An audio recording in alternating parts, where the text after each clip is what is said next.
అందరికీ నమస్కారం. ఈరోజు కథ ప్రేమ ఎంత మధురం, ఎపిసోడ్ 162. ఇక స్టోరీలోకి వెళ్తే, తనను వదిలేయమని స్నేహ ఎంత బ్రతిమలాడుతున్నా అక్షయ్ వినకుండా ఆమెను మరింత దగ్గరికి తీసుకున్నాడు.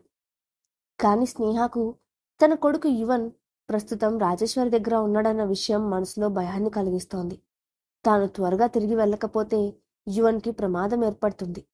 అందుకే స్నేహ అతన్ని బ్రతిమాలుతూ, అక్షయ్ ప్లీజ్ నన్ను వదిలే అని మళ్ళీ అడిగింది. అప్పుడు అక్షయ్ నిదానంగా, స్నేహ, నువ్వు దేని గురించి ఆలోచిస్తున్నావో నాకు బాగా తెలుసు. నాకు కొంచెం టైం ఇవ్వు, అంతా సర్దుకుంటుంది. నేను అన్నిటినీ సరిచేస్తాను అని అన్నాడు.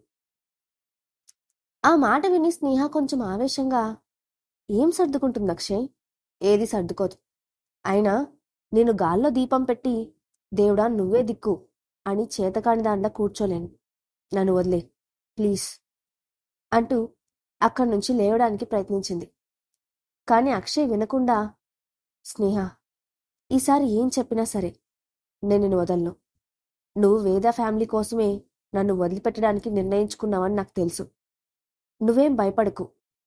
ఇక నుండి నీకు గాని యువనికి గాని ఎలాంటి ప్రమాదం రాకుండా నేను రక్షించుకుంటాను అని చెప్పాడు.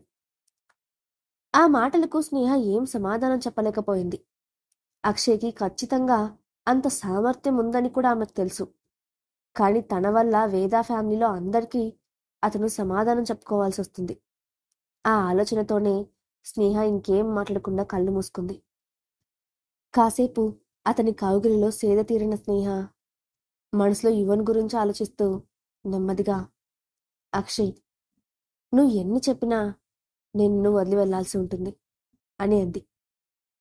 అప్పుడు అక్షయ్ ఆమె వైపు కొంచెం ఇంట్రెస్టింగ్గా చూసి, సరే, ఇప్పుడు నేను వదిలేస్తే నువ్వు ఎక్కడికి వెళ్తావు అని అడిగాడు. నేను ఎక్కడికి వెళ్తానో నీకు అనవసరం, కానీ నువ్వు మాత్రం నన్ను ఫాలో అవ్వద్దు అని చెప్పింది.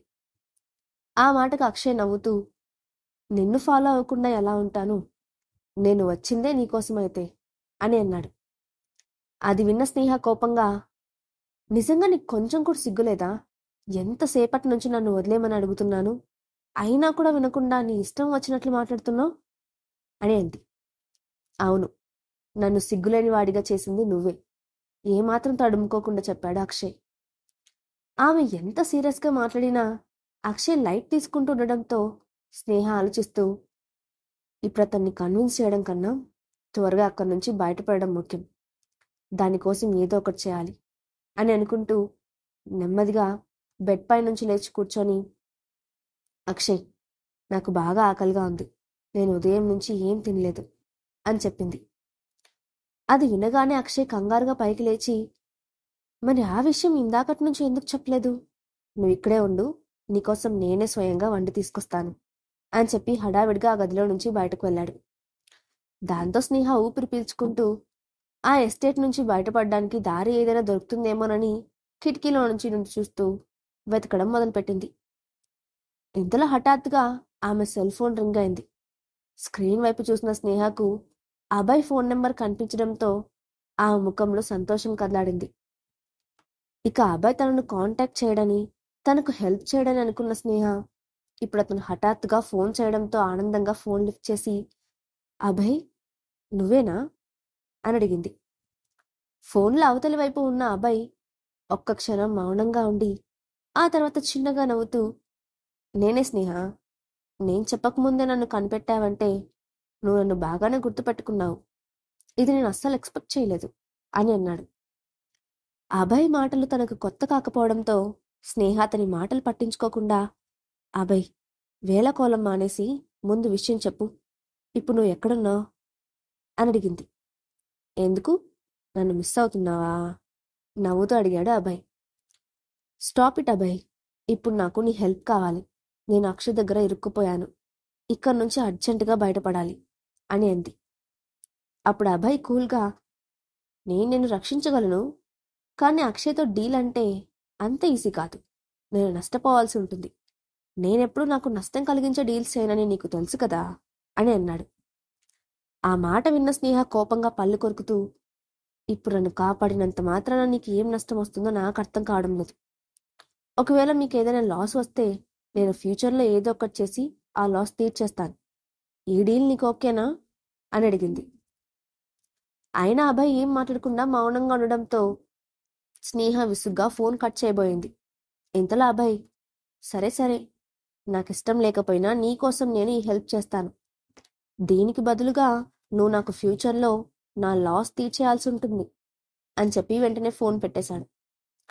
స్నేహ కట్ అయినా ఆ ఫోన్ వైపు అయోమయంగా చూస్తూ, హెల్ప్ చేస్తానని చెప్పి నేను ఎక్కడున్నానో ఏంటో కూడా తెలుసుకోకుండా ఫోన్ పెట్టేశాడు అంటే అర్థమేంటి అని చిరాగ్గా అనుకుంది. మరోవైపు కింద ఉన్న వంటగదిలో స్నేహ కోసం ఫుడ్ ప్రిపేర్ చేస్తున్నాడు అక్షయ్. ఇంతలో తన రూమ్ డోర్ ఎవరో తట్టడంతో స్నేహ కంగారుగా అటువైపు చూసి, అక్షయ్ అప్పుడే వచ్చేశాడా అని అనుకుంటూ నిరాశగా వెళ్లి డోర్ తీసింది. కానీ ఆమె ఎదురుగా నిలబడి ఉన్న వ్యక్తిని చూసి ఆశ్చర్యంతో నోరు తెరిచింది. అక్కడ ఎదురుగా నవ్వుతూ నిలబడి ఉన్న అభయ్ ఆమెను చూడగానే, నా కోసం ఎదురు చూస్తున్నావా అని అడిగాడు. స్నేహ వెంటనే స్పృహలోకి వచ్చి కంగారుగా అటు ఇటు చూస్తూ, అభయ్ నువ్వు ఇక్కడికి ఎలా వచ్చావు? నేను ఇక్కడున్నానని నీకెలా తెలుసు అని అడిగింది. అప్పుడు అభయ్ నవ్వుతూ, ది గ్రేట్ అభయ్కి అసాధ్యం అంటూ ఏదీ లేదు అని అన్నాడు. ఆ మాటకు స్నేహ అతని వైపు చిరుకోపంగా చూడడంతో అభయ్ చిన్నగా నవ్వి, సరే నువ్వు కంగారు పడుకు, విషయం చెప్తాను. అక్షయ్ రాత్రిలా బ్యాచులర్ పార్టీ గురించి ప్రపంచమంతా తెలిసేలా అక్షయ్ పోస్టింగ్ వేయించాడు కదా. అప్పుడే అతను ఏదో ప్లాన్ చేస్తున్నాడని నాకు అనుమానం వచ్చింది. అక్షయ్ నిన్ను తప్ప వేరే అమ్మాయిని తన జీవితంలోకి రానివ్వడని నాకు బాగా తెలుసు. అయిన దాత్రి గురించి అంతలా పబ్లిసిటీ ఇచ్చాడంటే ఖచ్చితంగా దాని వెనుక ఏదో ప్లాన్ ఉంటుందని అనిపించింది. అందుకే ఆ పార్టీ జరిగే దగ్గర నా మనుషుల్ని పెట్టి ఏం జరుగుతుందో వాచ్ చేయమని చెప్పాను. అప్పుడే పార్టీలో అక్షయ్ని చూడడం, ఆ తర్వాత ఆ పార్టీ నుంచి దాత్రి వెళ్ళిపోవడం, అక్షయ్ని తీసుకొని అక్కడి నుంచి బయటకు రావడం అన్నీ మా వాళ్ళు ఫాలో అప్ చేస్తూనే నాకు ఇన్ఫర్మేషన్ ఇచ్చారు. అక్షయ్ని తీసుకొని కారులో బయలుదేరగానే మా వాళ్ళు కూడా కారులో ఫాలో అవుతూ ఇక్కడికి వచ్చారు. నేను కూడా నిన్ను చూడకుండా ఉండలేకపోయాను. అందుకే నీకోసం వచ్చేశాను అని చెప్పాడు. అప్పుడు స్నేహ అతన్ని విచిత్రంగా చూసి, నువ్వు అసలు పార్టీ దగ్గర నుంచి ఎందుకు ఫాలో చేస్తున్నావు? నీకేం పని లేదా అని అడిగింది. నాకు పని ఎందుకు లేదు? అక్షయ్ సంతోషంగా ఉంటే నేను చూడలేను. అందుకే అతనిపై ఎప్పుడూ ఒక కన్నేసి ఉంచుతాను. అదే నా పని కూల్గా చెప్పాడు అభయ్. ఆ మాటకు స్నేహ అతని వైపు సీరియస్గా చూసింది. అప్పుడు అభయ్ ఆమె కోపాన్ని పట్టించుకోకుండా, నువ్వు అలా చూస్తూనే ఉంటావా, లేక ఇక్కడి నుంచి బయటపడే ఆలోచన ఏదైనా ఉందా అని అడిగాడు. దాంతో స్నేహ వెంటనే అక్కడి నుంచి బయటపడాలన్న విషయాన్ని గుర్తు చేసుకొని గదిలో నుండి బయటకు వచ్చింది. కానీ అంతలోనే అనుమానంతో ఆగి అతని వైపు చూసి, అది సరే, నువ్వు ఈ ఎస్టేట్లోకి ఇంత ధైర్యంగా ఎలా వచ్చావు అని అడిగింది. ఆ మాటకు అభయ్ ముందుకు నడుస్తూనే, మీ అక్షయ్ గారికి గాడ్స్ ఉన్నట్లే నాకు కూడా నా మనుషులు ఉంటారు. ఎవరిని ఎలా లాక్ చేయాలో మాకు తెలుసు. ప్రస్తుతానికి బయట ఉన్న వాళ్ళని మా వాళ్ళు తమ కంట్రోల్లోకి తీసుకున్నారు. ఇక లోపల ఉన్న గాడ్స్ కొంతమంది నన్ను చూడలేదు అని అన్నాడు. ఆ మాట వినగానే స్నేహ వేగంగా పరిగెత్తుకుంటూ అతని ముందుకు వెళ్ళి అడ్డంగా నుంచొని, అంటే ఇప్పుడు నువ్వు అక్షయ్తో గొడవ పడతావా అని అడిగింది. మరి ఇప్పుడు నేను దొంగలా తీసుకువెళ్తానని అనుకున్నావా?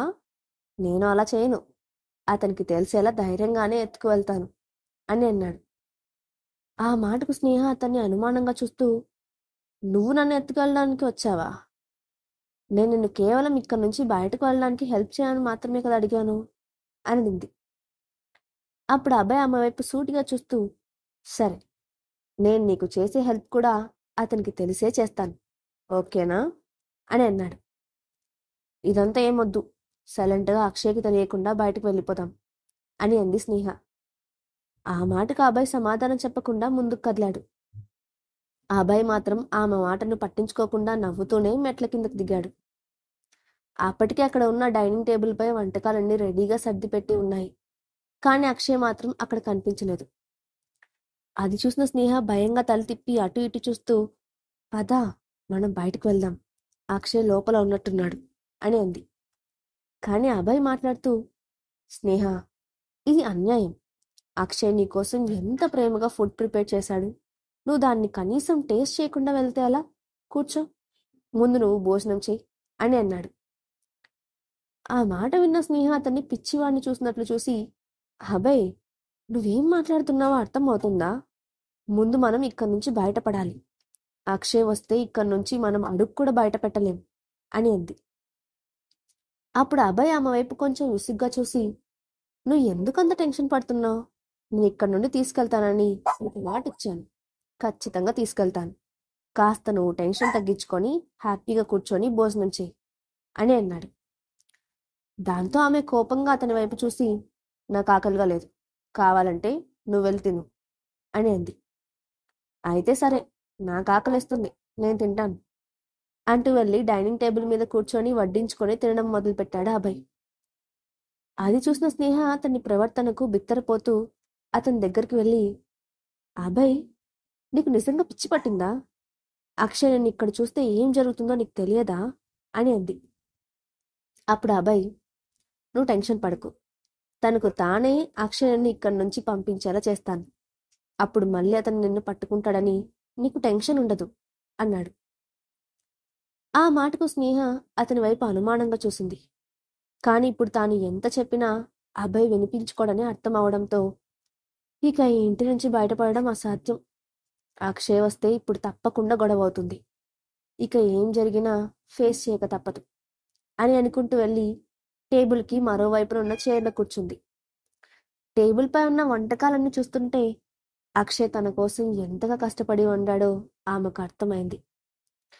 ఒక క్షణం పాటు ఆమెకు మనసంతా ఎవరో మెలిపెట్టినట్లయింది. అప్పుడు అభయ్ ఆమె వైపు చూస్తూ, నాకు నిజంగా అక్షయ్ను చూస్తే నవ్వొస్తోంది. వంటలు వండితే నీ మనసు కరిగిపోతుందని అతను ఎలా అనుకున్నాడు? నిజంగా వంట చేసి పెడితే మనుషులు కరిగిపోతారా స్నేహ అని అడిగాడు. ఆ మాటకు స్నేహ అతన్ని కోపంగా చూస్తూ, మనుషుల గురించి మనసు గురించి నీకేం తెలుసు? నీకు అసలు హృదయం అనేదే లేదు అని అంది. ఆ మాట వినగానే అభయ్ ముఖం ఒక్కసారిగా మారిపోయింది. కానీ వెంటనే సర్దుకొని నవ్వుతూ, నీ మాట నిజమవ్వాలి. నాకు జీవితంలో ఈ మనసు హృదయం అనేవి ఉండకూడదు. ఒకవేళ ఉన్నా అక్షయ్లాగా అంత ప్రేమ ఉండకూడదు అని అన్నాడు. అతని మాటలకు స్నేహ వింతగా చూసింది. అతను అక్షయ్ను పొగుడుతున్నాడో లేక తనని తిడుతున్నాడో ఆమెకు అర్థం కాలేదు. ఇంతలో దూరంగా ఉన్న గదిలో నుంచి బయటకు వస్తూ కనిపించాడు అక్షయ్. స్నేహ తనని చూడగానే భయంతో వణికిపోయింది. దూరం నుంచి స్నేహను చూశాడు అక్షయ్. ఆమెను చూడగానే అతని ముఖంలో చిరునవ్వు విరిసింది. 4 అడుగులు ముందుకు వేసేసరికి టేబుల్ దగ్గర కూర్చున్న అభయ్ అతనికి కనిపించాడు. వెంటనే అతని పెదాలపై నవ్వు మాయమైంది. అప్పుడు అతని స్నేహ వైపు సీరియస్గా ఒక లుక్ ఇచ్చాడు. స్నేహ తప్పు చేసినట్లుగా తలదించుకుంది. టేబుల్ దగ్గరకు వచ్చిన అక్షయ్ని చూసి అభయ్ నవ్వుతూ, హాయ్ అక్షయ్ అంటూ క్యాజువల్గా పలకరించాడు. అప్పుడు అక్షయ్ కోపంగా, నువ్వు ఇక్కడేం చేస్తున్నావు? నేను ఎవరిక్కడికి పిలవలేదు కదా అని అడిగాడు. అతని ముఖం అప్పటికే ఆవేశంతో ఎర్రబడింది. కానీ అభయ్ ఆ టైంలో అక్కడికి వచ్చాడంటే ఖచ్చితంగా ఏదో విషయం ఉంటుందని అనుకున్న అక్షయ్ స్నేహ వైపు అనుమానంగా చూశాడు. కానీ అభయ్ అక్షయ్ కోపాన్ని పట్టించుకోకుండా తన ప్లేట్లో ఉన్న రోటీని చికెన్తో నంచుకొని తింటూ, ఈ వంటలన్నీ నువ్వే చేశావా? నిజానికి ఇవేమీ అంత టేస్టీగా లేవు అని అన్నాడు. ఆ మాటకు అక్షయ్ కోపంగా పిడికిలు బిగించాడు. దాంతో స్నేహ కంగారుగా, అభయ్, నువ్వేం మాట్లాడుతున్నావు? అక్షయ్ వంట గురించి నువ్వేం సర్టిఫికేట్ ఇవ్వాల్సిన అవసరం లేదు అని అంది. అభయ్ వైపు సూటిగా చూస్తూ ఉన్నాడు అక్షయ్. కానీ అతని మనసులో ఏం ఆలోచిస్తున్నాడో కనిపెట్టడం స్నేహకు కష్టంగా అనిపించింది. కాసేపటి తర్వాత అతను సీరియస్గా అభయ్తో, నువ్వు ఇతరుల విషయాల్లో ఇంటర్ఫియర్ అవ్వకుండా నీ క్లౌడ్ ప్యాలెస్లో ఉండడమే నీకు మంచిది అని అన్నాడు. అప్పుడు అభయ్ తన ప్లేట్లో మరో రోటీని వడ్డించుకుంటూ, అక్షయ్, నేను నీకోసం ఇక్కడికి రాలేదు, స్నేహాను తీసుకెళ్ళడానికి వచ్చాను అని చెప్పాడు. ఆ మాట వినగానే అక్షయ్ కోపంగా టేబుల్పై చేత్తో కొడుతూ, అభయ్, ఇది నా ప్లేస్ అని నువ్వు మర్చిపోవద్దు అని అన్నాడు. దాంతో స్నేహ ఇప్పుడు వాళ్ళిద్దరూ గొడవ పడతారని భయపడుతూ, అక్షయ్ ప్లీజ్, కోపం తెచ్చుకోవద్దు అని అంది. అయితే ముందు నువ్వు ఇక్కడి నుండి పద. స్నేహ వైపు సూటిగా చూస్తూ అడిగాడు అక్షయ్. అతని కళ్ళల్లో కోపం స్పష్టంగా కనపడుతోంది. ఆ మాటకు స్నేహ సమాధానం చెప్పకుండా మౌనంగా ఉండిపోయింది. ఆ మౌనం అక్షయ్లో అనుమానాన్ని రేకెత్తించింది. కాసేపటికి స్నేహ అబ్బాయి వైపు చూసి, ఇక నువ్వు తినడం పూర్తయితే మనం ఇక్కడి నుంచి బయలుదేరతాం అని అంది. ఆ మాట విని అక్షయ్ షాక్ అయినట్లుగా చూశాడు. అప్పుడు అబ్బాయి తీరిగ్గా టేబుల్ దగ్గర నుంచి పైకి లేచి నాప్కిన్తో తుడుచుకుంటూ, స్నేహ, ఈరోజు నీ మనసులో ఏముందో అక్షయ్కి అర్థమయ్యేలా చెప్పు.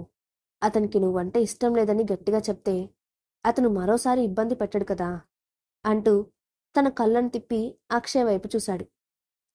ఆ మాట వినగానే అక్షయ్ కోపంగా, అది మా ఇద్దరి మధ్య విషయం, మధ్యలో మాట్లాడడానికి నువ్వెవరు అని అడిగాడు. ఆ అరుపులు విని ఎస్టేట్ లోపల కాపలా కాస్తున్న బాడీగార్డ్స్ అందరూ డైనింగ్ టేబుల్ రూమ్ దగ్గరకు వచ్చారు.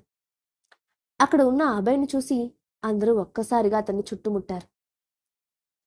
స్నేహ కారణంగా అక్షయ్ అభయ్ల మధ్య ఎలాంటి పరిస్థితులు ఏర్పడబోతున్నాయి? స్నేహ మళ్ళీ అక్షయ్కి దూరం అవుతుందా? నెక్స్ట్ పార్ట్లో చూద్దాం. Thanks for watching.